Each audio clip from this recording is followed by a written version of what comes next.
is for you. Here we go, Brownies. Here we go. Here we go, Brownies. Here we go. Yeah, this for my dogs from the east to the west side. You rockin' brown and orange with me, baby. Let's ride. Represent the land, let them know. Tell them, here we go, Brownies. Here we go. Yeah, here we go.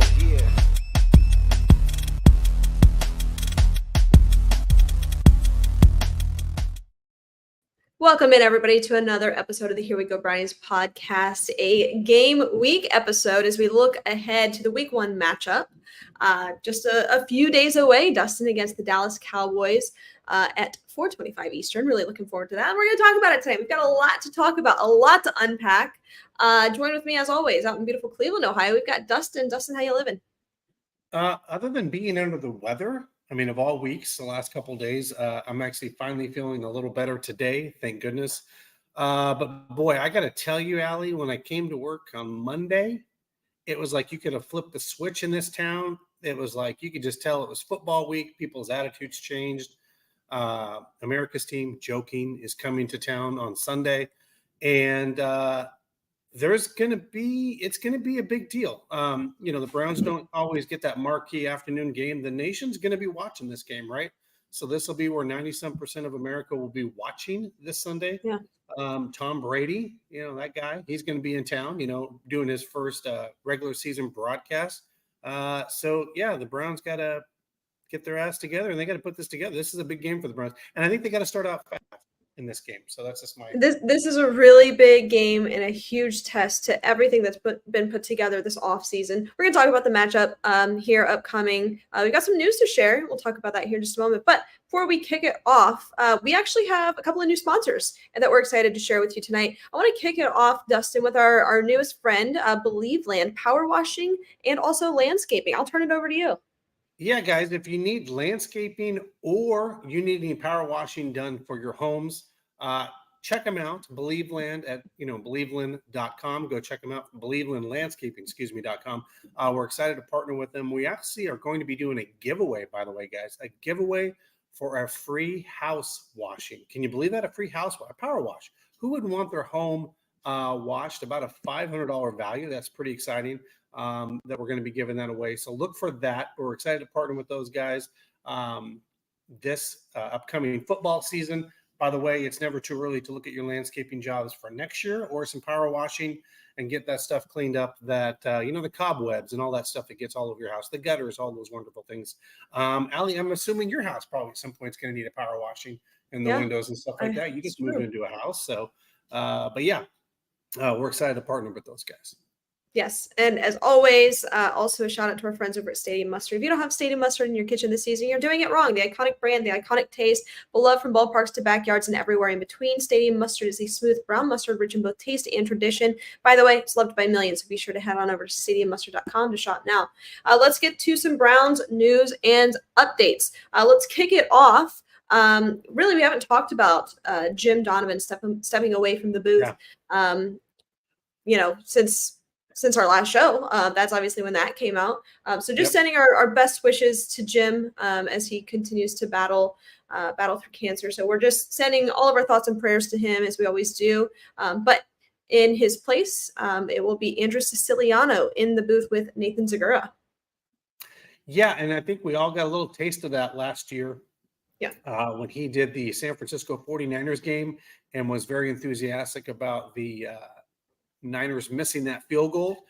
Gave him a little pre-planning there with that. But interesting, his dad was a huge Browns fan. He didn't actually grow up in Ohio, but his dad raised him to love the Cleveland Browns. He grew up in the Washington, D.C. area. He feels very humbled to be able to take over this. Big shoes to fill, as he said with his comment. And he said, I wish it could come under different circumstances, that he becomes the play-by-play guy for the Cleveland Browns along Nathan Zagura, but he does have big shoes to fill. And like I said, our prayers are out there for Jim Donovan, that he can beat this thing. I know this has been a battle for him, and Jim was the best in the business when it came to doing that. But it'll be interesting to hear Andrew's play-by-play this Sunday at the 4:25 kick Eastern. So but I think he's looking forward to it. I think Nathan and him will mesh well. Obviously, they've been in the booth together already, but it'll be interesting to see how this goes going forward.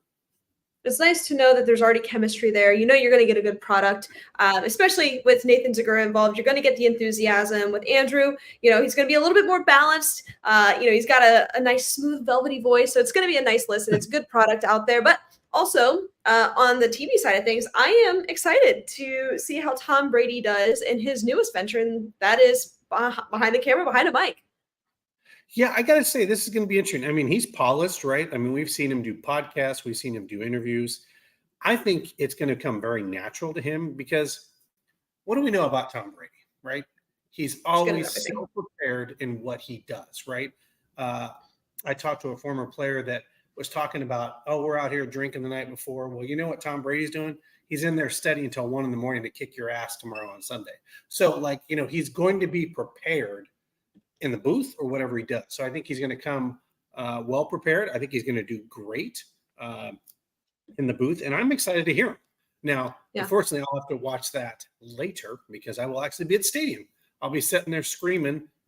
I'll definitely won't have a voice after that Sunday. So no, you will not. But no, it'll be exciting to just see his take on the game, and it'll be interesting. It's an NFC versus an AFC team, so it'll be some interesting things for him to look at. Because again, two teams that have been projected to go to the playoffs this year, Browns and the Cowboys. So two teams in their own right that should play very well this year. So Browns favored by 2.5. That's basically a field goal edge for the Browns, but it's going to be interesting. And I know we're going to talk about some of the matchups and why this is going to be a unique game in a lot of ways. But. Yeah. Moving on a little bit here to some Browns roster updates. Today, the Cleveland Browns waived David Bell. I thought that was likely to happen, but I thought it was going to happen maybe a week or two ago. I was surprised to see it happen today.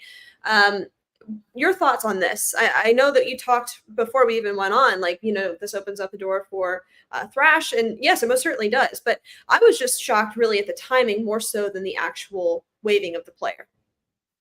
Yeah, I mean, does it tell us that they're trying to do a little bit of maneuvering in the cornerback room, or are they looking to make some moves somewhere else to bring a guy on? I don't know.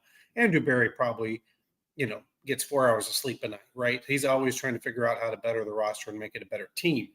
Now, here's the thing. David Bell was good at catching the ball. He just couldn't get separation, right? So he couldn't get that kind of separation. He could catch the ball, but he just couldn't separate. And to your point, Allie, before we came on, for once, we can talk about there being depth in the wide receiver room, and you can actually, unfortunately or fortunately, have a guy, leave that room and still feel pretty good about what you have in that room.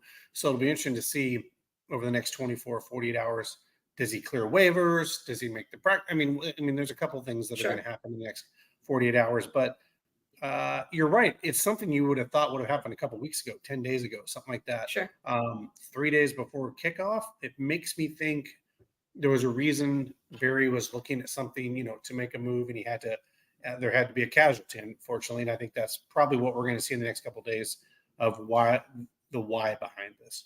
Yeah, I think there's probably several reasons behind why they waived this player. And one of them being, obviously, he wasn't producing. He wasn't the player that you thought that he was going to be coming out of the draft. And I know Kevin Stefanski was incredibly high on David Bell, incredibly high, coming into, the early part of, was it a season ago? I don't remember. But nonetheless, you kind of thought that David Bell at the time was going to be the next Jarvis Landry. And we said on this podcast, no, he's not going to be, because at that time you get rid of Jarvis. You're like, oh, you get David Bell. It's the same thing.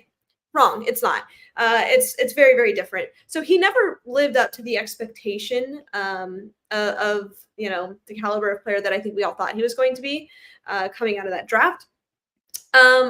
Additionally, I think that there are some roster things that have to happen. We're going to talk to David here in just a moment about Jedrick Wills and his availability to go. Do they bring in a swing tackle? Do they elevate somebody? Maybe that's all this was just a little manipulation to bring in another player for added depth elsewhere. Maybe they still like the player, David Bell, and I'm sure that they do to a certain extent. And I'm sure if he does clear waivers, they'd like to have him back on the practice squad, given that he knows the scheme and he's got some chemistry with these players. But at the end of the day, you had a kind of a richness at their wide receiver position, which, man, it hasn't felt that way in quite some time, that they've had some depth there, and they do this year. So you can afford to, add that depth elsewhere. So I think that's really what this is. Again, I'm just surprised at the timing. It kind of leads me to believe that has to be somewhat injury related, or they're less certain that somebody is going to be available on Sunday, and they're looking to make a move to bring somebody else up. So I agree with that. I will tell you a roster move that I'm not happy about because of the circumstances of what happened was a Huntley being released and immediately being signed to the Ravens practice squad. Yes. I did not love that. Don't love that. Don't love that at all. Hello. That's just like, oh, by the way, you've been our guy on offense, running plays for the last 2 months. Oh, hang on. Go back to your old team. Yeah. Didn't like that. But hey, I think a lot is made of that, but you're always ever changing the offense too. So again, I don't know how much of a difference that will make, but I didn't like it. I was like, ah, crap. Yeah, and obviously some very big news. The Browns made the announcement the other day about the changing of the name of the stadium. It is no longer Cleveland Browns Stadium. It is now Huntington Field. What are your thoughts there? Well, first and foremost, the reason it's field, by the way, because there actually is a stadium where the Minnesota Gophers play, and that is actually Huntington Stadium. So they actually had to name it field, even though technically it is a stadium. So they had to go with Huntington Field. Do you want me to take the brown and orange glasses off? I think it was a down payment on Brook Park. I think that's what that was. That was a down payment on Brook Park because it's a 20-year deal.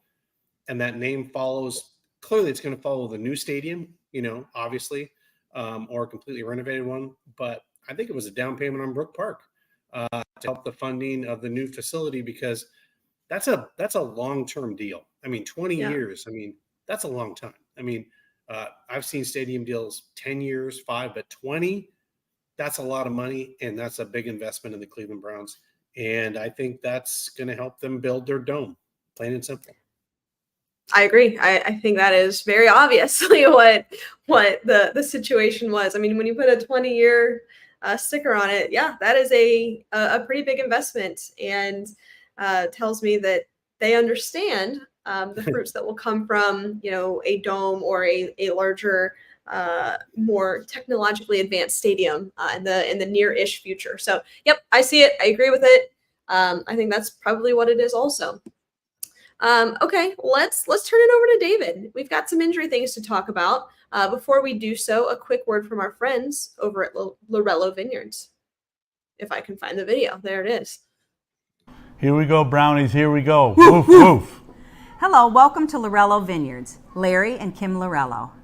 We have a beautiful Here We Go Brownies wine that we would like to offer to you this season as we did last season. We have several other award-winning wines. Lovely entertainment and events coming this summer. So come and see us. Wine a bit. You'll feel better. Yeah, we're looking forward to seeing you at the Muni lot this fall. Go Browns.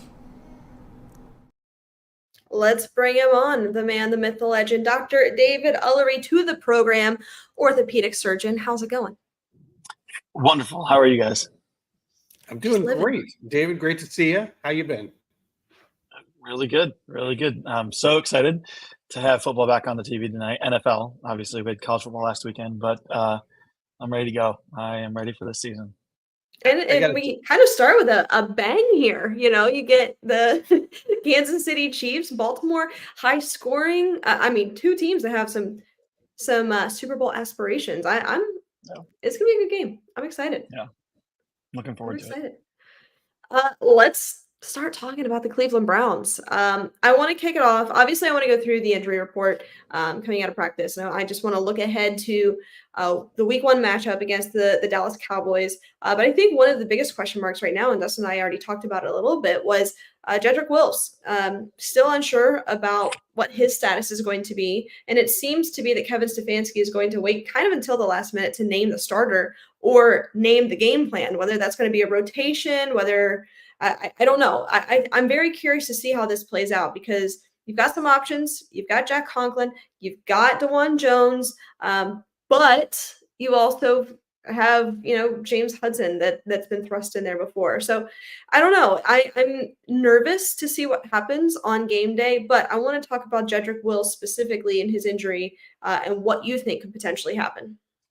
Yeah. So as you alluded to, he kind of sat idle in practice today. Did not practice today, and kind of remains to be seen whether he's even going to be able to play or if they're going to allow him to play versus the Cowboys on Sunday.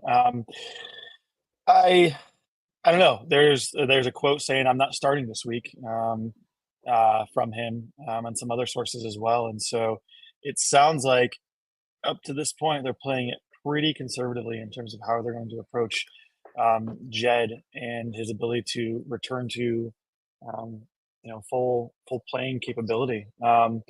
We'll see ultimately if he practices all tomorrow, but my anticipation is that he will not. And at the end of the day, we know based on last year that injuries are a problem, and long-term success and long-term health is a little bit more important than just kind of a short-term start here, even if it's the first game of the year. And so I would not be surprised if he is held out from the game on Sunday, and we end up seeing a little mixing around of the line, like you alluded to. Certainly, like you said, James Hudson is there, kind of in the backup spot at left tackle. But I saw a little piece earlier today talking to Jack about his opportunity and what it's going to look like. And despite him not playing left tackle, he's had a little bit more time in the classroom, so to speak, to learn the playbook and shift over. And it seems like he is willing to embrace that with open arms if the opportunity presents itself. And then I would imagine Dewan will move up into that starting spot at right tackle. So that's my gut. My thought, my thinking is that Jack's going to be at left, Dewan at right when we see the Browns take the field for the first time on Sunday. But I don't know. It's hard to know for sure.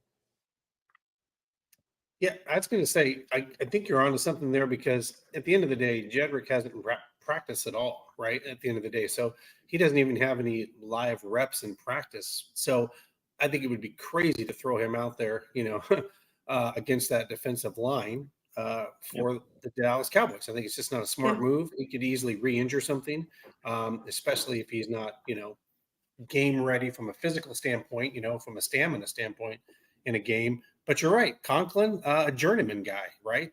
Been in the league a long time. Nothing really surprises him. He understands that front, and he can move over. And then DeJuan Jones kind of settles in where he's kind of been so good for so long last year.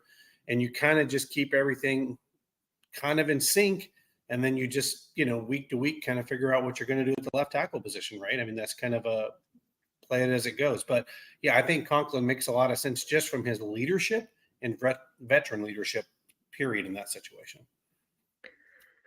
The whole thing freaks me out a little bit. I'm not gonna lie. Like the whole thing freaks me out. I hate going into this season with question marks on the line. For a Cleveland Browns offensive line for the past few years, it has been top 5 in the National Football League. To go into this season with your highest aspirations for a deep playoff run and a Super Bowl run, and going into week 1, you've got a lot of question marks. You've got a lot. And when we're saying that we're going to move, an all-pro tackle over to the left side for the first time in his lengthy NFL career, yeah, I think he can do it, and I'm sure he can do it well. But it makes me nervous, especially a guy like Jack who has been injury just prone. I mean, not to his fault, there's a lot of freak stuff, but like has battled through a ton of injuries. It does make me nervous. And so much of this season, all of this season, rides on who Deshaun Watson can be. Can he be the player that we traded for, the expectations that we traded for? And yes, he can be all of that and more, but if the offensive line's not good, it doesn't even matter. We've seen a good quarterback with a bad offensive line, and it doesn't translate to much. And even Stump Mitchell said, you can have the best running back in the world, but if the offensive line isn't like this, goodness, it's not really going to be much of a fun offense. So it freaks me out a little bit. I believe in these guys. I really do. I think that we've got a lot of talent and the right guys for the job. But, man, just some of the question marks do freak me out a little bit. Well, yeah. I mean, you got Micah Parsons on one side, right? That's not great. And then you got the former Boise State guy, DeMarcus Lawrence, on the other side, So you got 2 good guys coming off at the quarterback position and kind of freelance. You don't want to see that in a football game because the last thing you want is having Deshaun Watson run around all day, scrambling just to get a first down or, throwing it away basically, right? So he doesn't get sacked. So, it's going to be, I think here's what really I think it's going to come down to. I think the Browns lost one game at home last year with 5 different starting quarterbacks. I think the crowd is really going to have to get into this game, and they're going to have to be a deciding factor in this football game. And I think the defense is going to have to feed, the defense will have to feed off the crowd. And I think that's where a turnover or something's going to happen in this game because of the crowd and stuff like that, because we are going to need the offense to kind of settle in this game and kind of find themselves, right? I'm not worried about the defense in this game. I think they're going to come with their hair on fire. They're ready to go. Schwartz will have them ready to rock and roll and have that place going. But the offense kind of has to settle in and figure themselves out in this game. And that starts with the offensive line, the running game, and all that. So I agree. David, what else we got? What else we got on the injury front? Yeah. So, we all know, obviously, Nick Chubb will not be playing. Sure. And that's been a thing for a while. But when we're looking at kind of, the current active roster, just kind of running through it. Bell was listed on it, but we know that's not even a consideration anymore. We already kind of touched on Conklin. A couple others just to consider that hopefully don't really play out. And they at least are practicing, but it's limited. So on the defensive side of the ball, we have Jordan Hicks, who was limited in practice with a calf injury. And we know that those are soft tissue injuries that can kind of linger, but also, most times players can play through those. And so I wouldn't expect to be any issues with that. Mo Hurst with a hamstring. Again, I think this is just one of those sort of wear and tear things that happens during practice. Judy listed to have a knee injury, but he's been full in practice the last 2 days, so we should see him going full go. Who else? Quentin Jefferson has an Achilles injury listed, so again, limited in practice, but probably just some irritation, some inflammation, tendonitis, and so should be good to go. JOK, hand injury, practiced full. Delvin Tomlinson with a knee injury was limited in practice, which, may have some significance, but again, he's at least practicing. Who else do we have? We have Nathaniel Watson, limited in practice with a quad injury. And then our last one here is, Alex Wright. He was a full participant. Mm-hmm. So really the big one we already touched on is Jedrick Wills. Everyone else was at least a limited to full participant. And so majority of those guys we should see playing. These are just things that they kind of probably sustained during camp, a little banged up, but they are recovering from and are going to be able to play through. So at least for now, on the injury front, it isn't terrible. But when you kind of flip the ball over and look at the Cowboys, they are quite a healthy team currently. With their injury report at the moment, everyone was a full participant that's listed on the injury report except for their 4th tight end, John Stevens. So whoop-de-doo. But otherwise, the guys listed include their linebacker, Damone Clark, defensive end, cornerback, tackle. But again, all these guys are full participants, so they're all going to play. The biggest injury for the Cowboys coming out of the offseason is Deron Bland. We know that he, had a fantastic season last year. I think 5 interceptions returned for touchdown. So that's a huge piece of their defense that they're going to be missing here. And so that's something that maybe the Browns can try and exploit a little bit on the outside there and find some space running down the field with some big pass plays. I know that we've talked about Nick Chubb and his status, a lot lately, but Jason here says, is Nick Chubb running yet? We've seen him doing all sorts of, different weightlifting activities and things like that have blown us away. But do you think it's in the realm of possibilities that he's running? Yeah, no, absolutely. And I think we saw video of him running around a track probably a couple months ago now. And so he is 7-8 months out from his surgeries. And he's definitely, if he isn't running, he is way behind because straight line running should start 4 or 5 months after the surgery, if not sooner. So he's squatting, he's running, he's doing more agility stuff. Like he's definitely making strides towards a return this season. I think kind of like we predicted when we first started talking about this in the offseason, it's likely going to be more of an October timeframe. And we already know that he's out for the month of September. So October at the earliest, my guess is probably mid-October. But he's definitely running and doing more agility stuff at this point in his rehab. Yeah, let me ask you about that, David. Mary Kay had brought up the point when he, was put on the PUP list and all this, that a lot of people thought he might be able to go, in those first 4 games, she kind of alluded to that maybe he was going to be out the first 7, 8 games or come back after the bye week. What do you think to that comment? Like where she's kind of landing, it could be 6, 7, 8 games that he's out or after the bye week, but she kind of alluded to that. I was just curious what your thoughts were on her comment about that. Yeah, I mean, it's definitely a conservative approach, more of a, hey, we're going to preserve this for as long as we can. And I think some of that may depend on how these, the month of September goes for the Browns. If we can see the Browns come out, 3-1, 4-0, or, heading into the bye week, if we've got, 5, 6 wins and only a handful of losses, they may say, hey, let's pump the brakes on Russian Chubb back. Let's save him for the second half of the season where we know other players are likely to have bumps and bruises and injuries, and play the long game here, because we have a 17 game season and potentially a 4-game playoff here. And so if we're really looking to make a run, it may be best to just let him really finish out this rehab and get as strong, fast, and recovered as he can, and bring him back when we really, really need him. So I think there's a lot of factors at play. Obviously, first, primarily is going to be his health status and if he can go. But if he's at the point where he can go, but we're like, we're looking pretty good here, first place in the division, 2 losses, it may be a wise decision to be like, we're going to keep you out until after the bye week, get you another additional week of time to recover, and then bring it back after that when there's a higher risk of injury for some other players. So I don't think it's out of the question at all, and there's a lot of things that go into making that decision. Yeah, that makes sense. So turning it away from injuries, I want to talk about tonight and just talk a little football with you. Your thoughts on this game? I mean, David, we have seen in years past. I mean, last year when the Lions opened with Kansas City, I think that Kansas City and the Bengals, and I'm going to include the Ravens in this, sometimes get off to slow starts and they have an unexpected loss, maybe week 1. We saw it last year. I don't think a lot of people took the Lions in that game.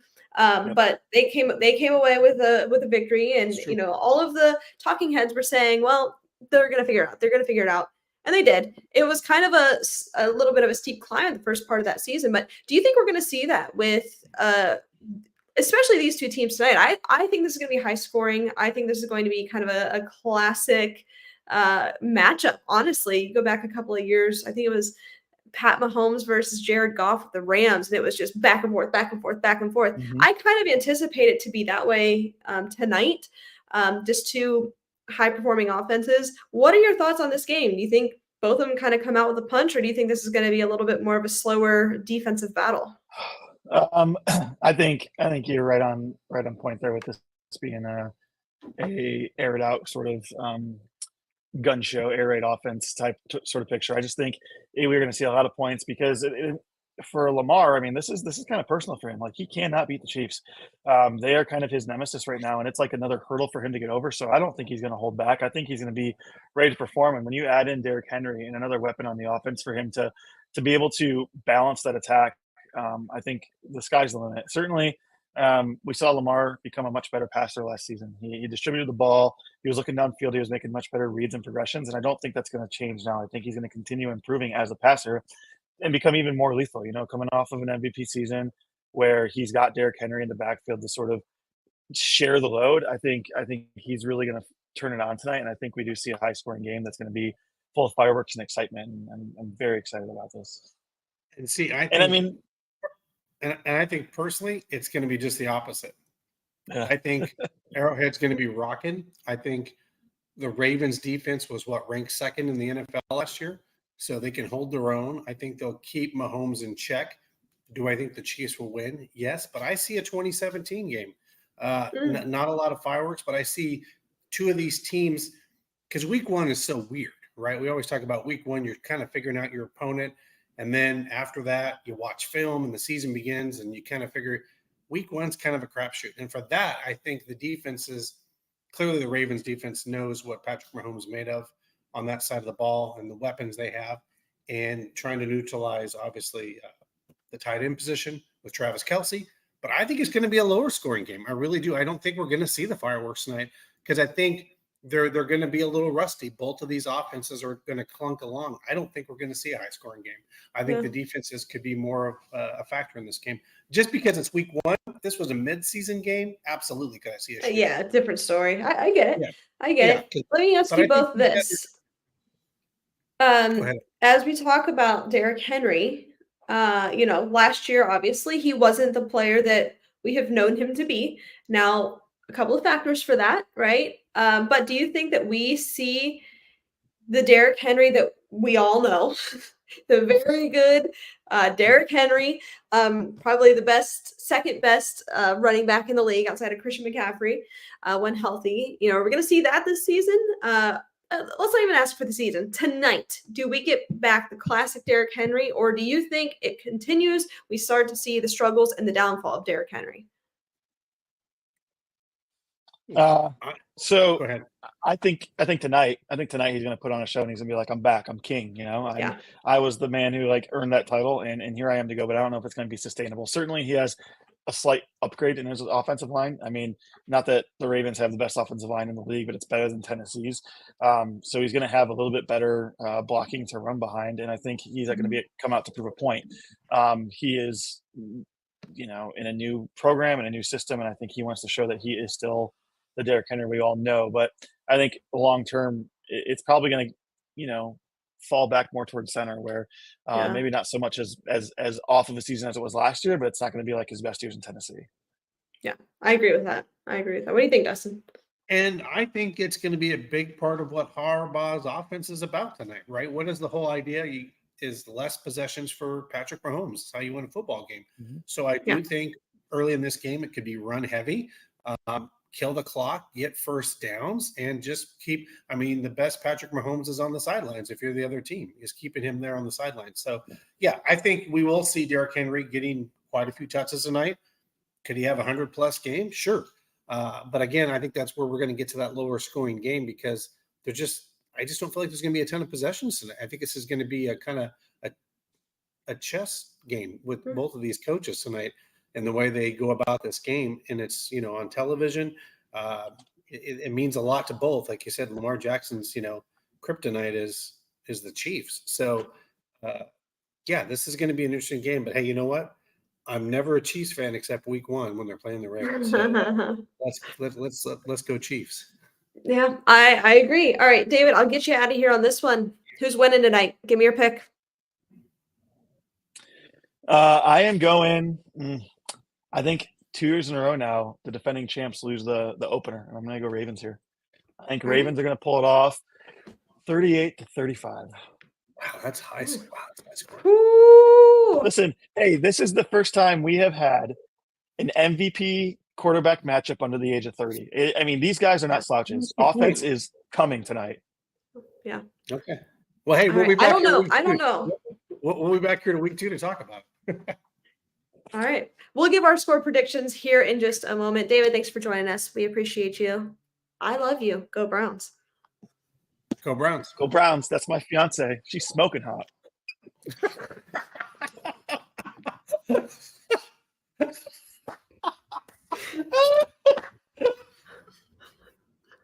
And on that note, Dustin, why don't you tell our listeners about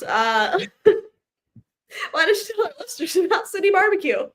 Hey guys, if you don't have City Barbecue in your house, go out and get it tonight or any night of the week. City Barbecue with 7 Northeast Ohio locations. That's right. 7 Northeast Ohio locations with the best barbecue to go get that for your family. They got party packs. If you want to cater for your company, they can do that for you as well. But check them out. That's City Barbecue all over Northeast Ohio. Also, in other parts of Ohio, they actually started in Columbus, Ohio, just down the road a couple hours. But yes, go check out City Barbecue. Get it at 7 of those locations here in the area. Great barbecue wherever you go. Yeah, definitely. While you're at it, why don't you check out 5 Iron Golf? I don't know if you're just starting to get into golf or you're a seasoned veteran, but 5 Iron Golf, they make golf for everyone. They have a dynamic, entertaining, and inclusive way to experience golf. And by the way, if it's just too hot in Cleveland or wherever you're at, or it's raining or whatever, you can head on over to their golf simulators. They've got it all. So you can golf all sorts of different courses. They've got food, they've got drinks, they've got it all. It's all about inclusivity, over at 5 Iron Golf. So please be sure to check them out. Let's get into, yes, please go ahead. And code Brownie40, 40% off. Brownie40. Every time you go into that location for hourly rentals, use our code Brownie40.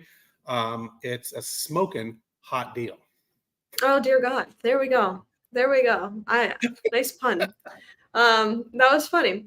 All right, let's get into our key matchups in this game, and we'll get to our keys to a victory shortly after. But what matchups are you most looking forward to in this game against the Dallas Cowboys? Well, correct me if I'm wrong, but Myles Garrett's going up against a rookie on the other side of the ball. That's true. There. That's correct. So that doesn't bode well for him. So it'll be interesting to see how he does against that rookie. I don't wish that on anybody. If I'm Dak Prescott, I'm worried about that. So that's a matchup from a defensive side of the ball to see. I think this is a game where Myles Garrett can get 2 sacks at least because of that. Because of who he's going up against, the crowd noise, all those things, right? Feeding off the and then Jerry Jeudy. I want to see what Jerry Jeudy could possibly do in this game as a Brown and see how he can develop into that player that we think he can. And third, Deshaun Watson. If Deshaun Watson looks cool, calm, and collective back there and is ready to go, this football team can go a long ways this year, the Cleveland Browns, because like I told people, I just need 80 or 90% of what he was in Houston. And this is a team that, and what's interesting, Allie, is a lot of talking heads just in the last week have started to pick the Browns. Are like, if Deshaun's anything close to what he used to be, why not the Browns, right? I mean, people were saying that now. Why not the Browns? They've got this defense. Defenses travel in January, right? So it's like they have a point, but they're just now starting to talk about it, like, which is good because I didn't want any of that offseason, hoopla that we don't like to give the attention. But yeah, Deshaun Watson, I just want to see that he's managing the offense. And like I said, Jerry Jeudy. And, fourth, I'll put the offensive line, the thing that scares the hell out of you. How does that mend and mesh together for week 1 with Micah Parsons and DeMarcus Lawrence coming off the ends? Yeah, I think for me, biggest one that I'm looking forward to is our receivers against their secondary. I mean, especially, you hit the nail on the head, right, with Jerry Jeudy. I'm curious about that. But for the first time in a while, I feel like we do have depth and a variety of skill at the receiver position to be able to take advantage and really scheme against the Dallas Cowboys secondary without Deron Bland.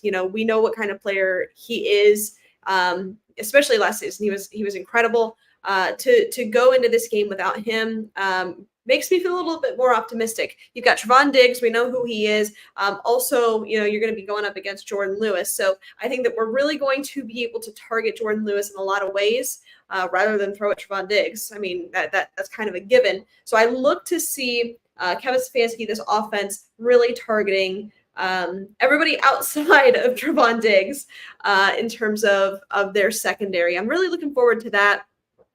Additionally, our offensive line. I mean, you mentioned it. I'm just gonna, kind of piggyback off of that a little bit. We've got question marks as fans, right? Who are your starting tackles? We'll find out on Sunday, apparently. But what we do know is the interior of this offensive line is strong. They are veterans, they are leaders, and we know who they are.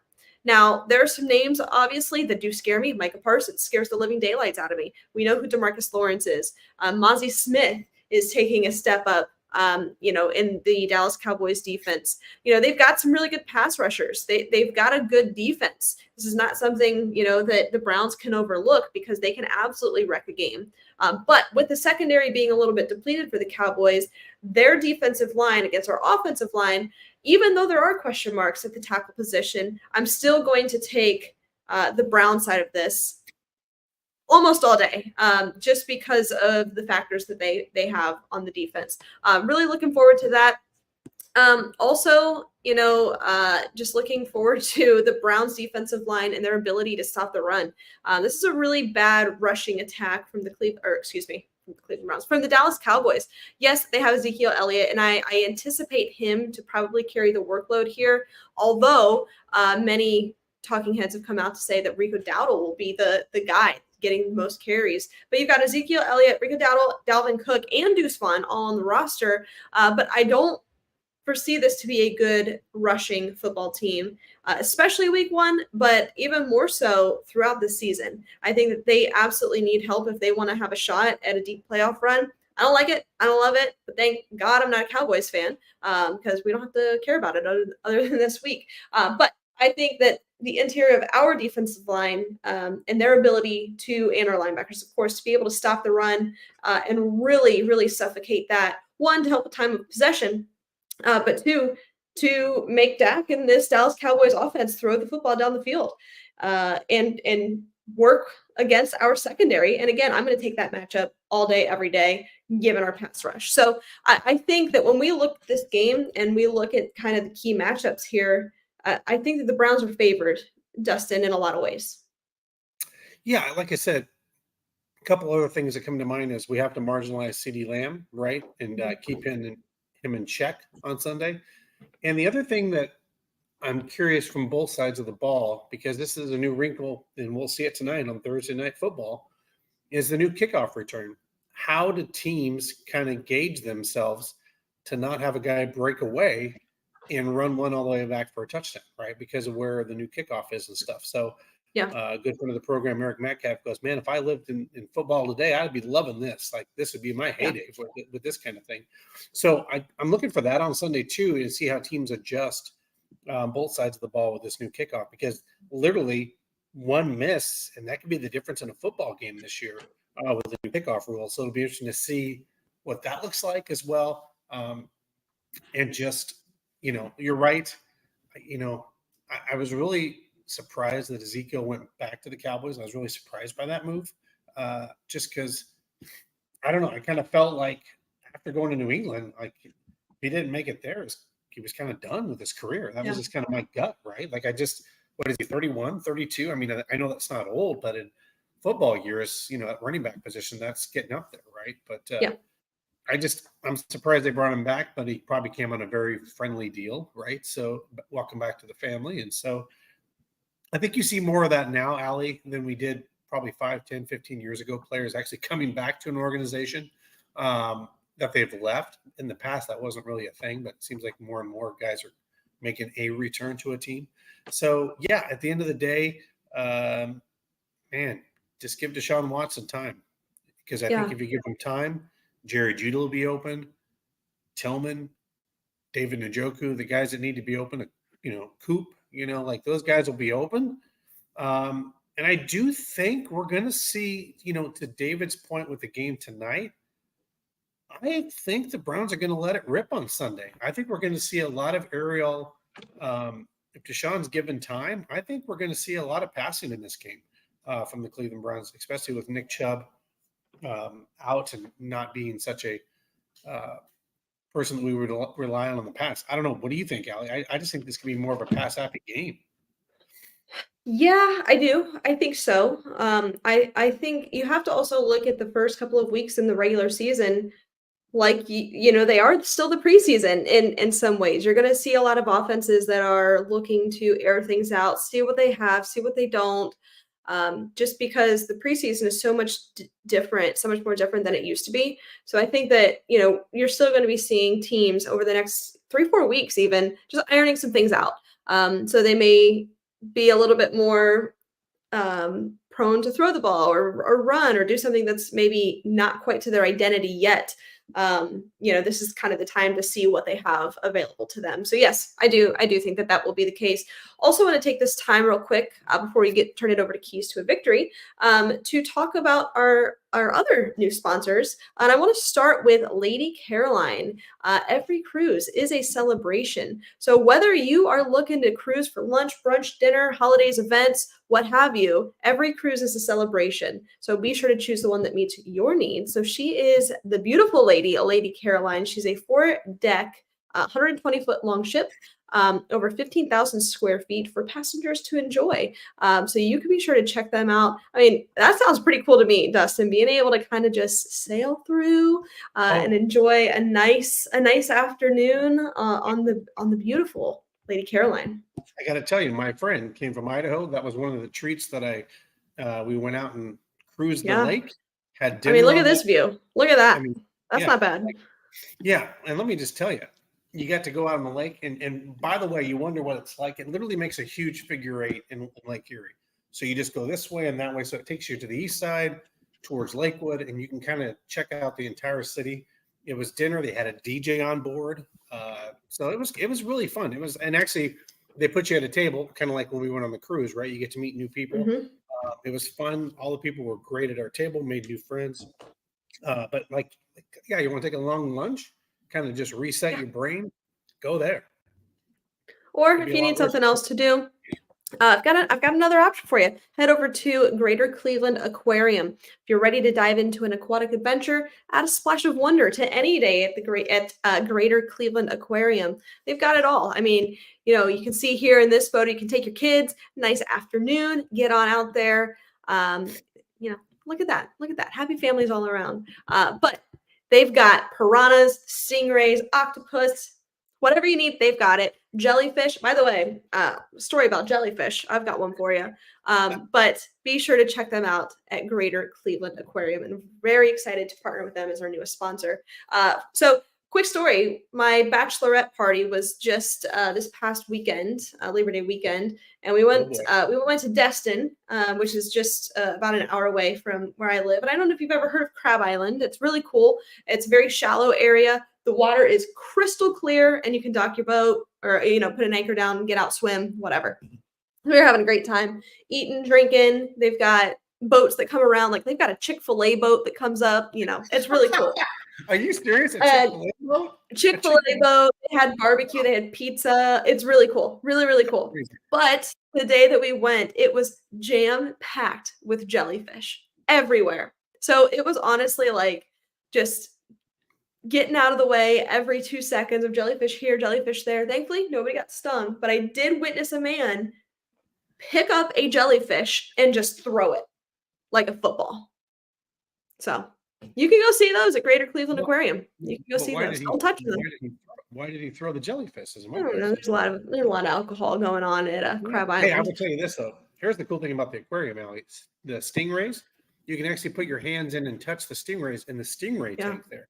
And then cool. What's really cool is you go around the back of the place is that thing that you were looking at. That is the shark tunnel.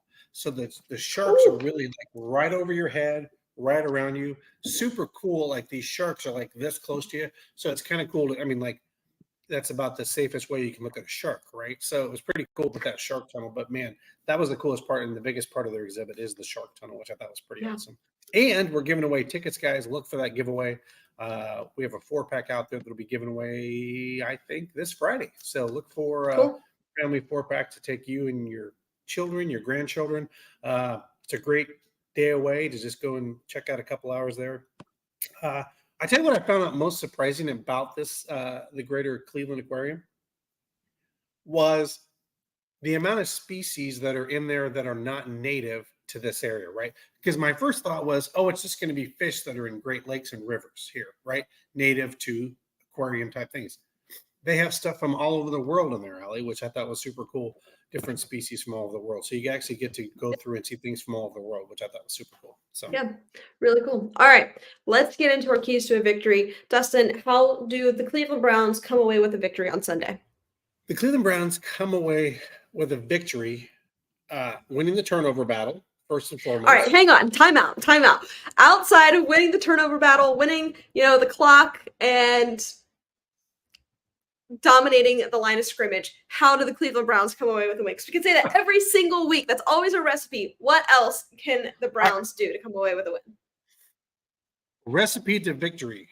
2 sacks by Myles Garrett is also going to be a key to victory. And also, in my opinion, Deshaun Watson passing for more than 250 yards in this football game. Those are keys to victory for me. And also, the offensive line stays upright and gives him time. Those are the 3 things that I think are the key. 2 sacks by Myles Garrett. Line stays up, keeps Deshaun Watson upright. And those are my keys to victory right there. Yeah, I think, we can lay the blueprint for any NFL win, and that's always going to be win the turnover battle, win the clock, and don't get injured, right? Those are always going to be the 3 things to remaining successful and coming away with a win every single Sunday. But I think when we really try to pinpoint what the Browns can do, to be victorious in this. One, it is on the defensive side of the ball. You mentioned it, Myles Garrett, 2 sacks. This pass rush has to be electric. It has to be explosive and set the tone early. Because what happens when you've got a good pass rush, it allows your corners to play good defense and vice versa. If they're not establishing a good pass rush right away and being explosive, and there is time in the pocket for Dak Prescott to get the ball out, you're hoping that these corners playing lockdown defense to allow your pass rush to get home. So it's really a complementary thing. So in my opinion, pass rush has to kind of set the tone early and often, not allowing any of these running backs to get going. We mentioned it. Look, I don't think that this Dallas Cowboys running attack is very good, and I don't look at that as a big threat, but it still can be, right? We've known this team, this Browns defense, to allow rush yards in a lot of them, especially against teams that can't run the football. So we can't allow that, because I want to see Dak Prescott throw the football. I want him to throw to CeeDee Lamb, because I trust Denzel Ward, MJ Emerson, guys like that, to be able to get the job done. I'm cool with that. And also, when you look at their other, offensive weapons, they've got Jake Ferguson at tight end. Outside of that, nothing at all. So covering the seam, I think, is going to be a big thing. But outside of CeeDee Lamb, Brandon Cooks, Jalen Tolbert, not a lot at receiver. I want Dak Prescott to have to throw the ball. I think that if he is, throwing it a ton on Sunday, the Browns are going to come away with a win, because 1, I don't trust him, and 2, I will take our defensive matchup against their receiver matchup all day, every day. I think that's a recipe for a win. Offensive side of the ball, Deshaun Watson has to distribute the football. He's got to play a clean game. I don't think that he needs to do anything spectacular. I think when you take their defensive matchup against our offensive weapons, again, I'm going to take that matchup all day, assuming they are playing good football, right? But I think when you look at Amari Cooper, you look at Cedric Tillman, Jerry Jeudy, Elijah Moore, just getting these guys going, distributing the football, and allowing Deshaun Watson to get the football out. I like that. I don't want to have to rely on Jerome Ford to be the savior for this football game. Now, I think he's a good running back, but I don't want to have to depend on him. We've got to make sure that Deshaun Watson can get the football out cleanly. He doesn't have to be a superhero, just be an average quarterback and distribute the football. And I think the Browns come away with a win if he's able to accomplish that. The only thing I would add to that is start fast. If the Browns can get an early lead, 14 points, something like that, guess what? Your defense can take more chances, right? Yeah. And obviously that makes it a long afternoon for Dak Prescott. So, yeah, I think the Browns can get off to a fast start, get a good lead. That could be a very big key to this victory of this football game. Yep, most definitely. And we've got to make some picks here in just a moment. We're back at it every single week, making our picks. And then at the end of the season, we tally them all up. So we're going to get to that just in a moment. Dustin, why don't you tell our listeners about True Fan Travel?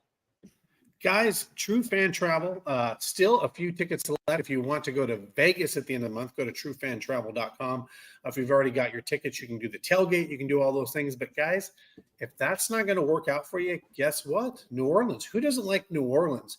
The package includes hotel, welcome party, Q&A with Browns legend Kevin Mack, private charter flight. That's right. That's an add-on if you want to do that. A boat party. Allie, we were talking about a boat party. They're going to have that for all those Browns fans. All-inclusive tailgate. Ticket to the game, by the way. Tickets included. The great thing about True Fan Travel is they'll include everything, or they'll do it a la carte for you. TrueFanTravel.com. Go get your tickets today.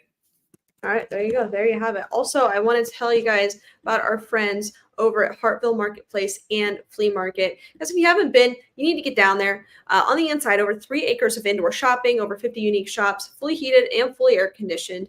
And you can head outside to their outdoor flea market, which has over 12 acres of outdoor vendor space. They have over 1,000 vendors, and they're open Mondays, Fridays, and Saturdays year-round. Something for all ages. They've got food, they've got produce, they've got antiques, treasures, anything and everything you can imagine they've got going on down at Hartville Marketplace and Flea Market. All right, Dustin, you ready to get into it?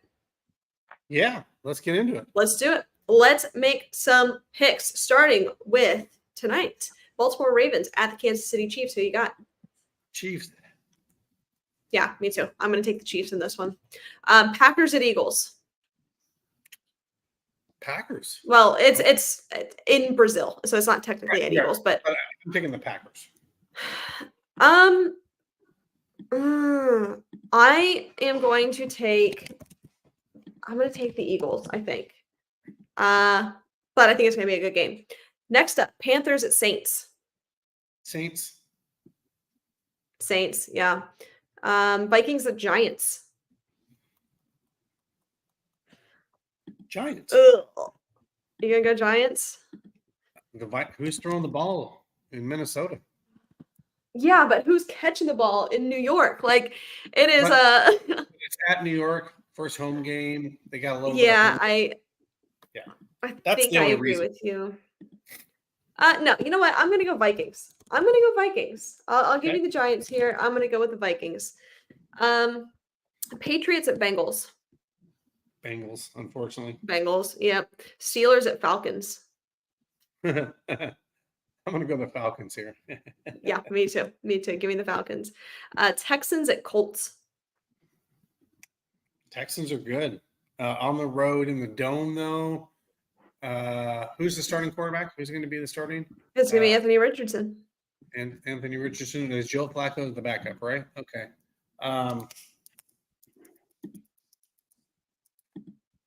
You know what? Upset of the week. And I don't know if it's a big upset, but I'm going to go with the Colts at home. Okay. And the only reason I'm going with the Colts, there's been a lot of fluff made of the Texans and how great they are, and like bulletin board that they're the great team and the up and coming. And we all know what that does for teams. They get a little full of themselves, and the Colts are going to be like, not so fast. Okay. I'm gonna go with the Texans here. Moving on to the Cardinals at Bills. Bills, yeah. Titans at Bears. Bears. Yeah, I think I'm gonna take the Bears here too. I don't love it. I don't like this. I don't like the matchup, but I'm gonna go with the Bears. Jags at Dolphins. Dolphins. Dolphins, yeah. Broncos at Seahawks. Seahawks. Yeah, give me Seattle. Raiders at Chargers. Chargers. Yeah, I agree with that. And we've got the Dallas Cowboys at your Cleveland Browns. What do you got? Easy. Browns. Give me the Browns. Give me the Browns. Give me your score prediction in that game. Yes. 21-17 is your final. 21-17. 21-17. I think it's a little bit more high scoring than that. Give me the Browns 28. Give me the Cowboys 28-17. Give me 28-17 Browns. Okay. All right. Next up, Commanders at Bucks. Commanders at Bucks. Bucks. Give me the Buccaneers. Rams at Lions. Sunday night. This could be a good game. It's gonna be a really good game. I think the Lions and that dome being loud, I think the Lions have the edge here. So here's the one that gets me. I think the Rams are going to be decent this year. I think Cooper Kupp returns. Yeah, for sure. But I think that they're going to be like better than a lot of people are expecting. I think Cooper Kupp returns to Cooper Kupp. I think Puka Nacua takes a step down because of that. And I really like Kyron Williams. I like what they've got going in LA, but I'm still taking the Lions. It's at home. Matt Stafford returns to Detroit. Yeah, give me the Lions all day on that one. And to wrap up Monday night, the Jets at 49ers.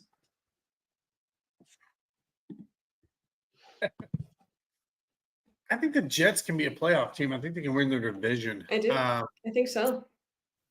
Do the 49ers have that Super Bowl hangover?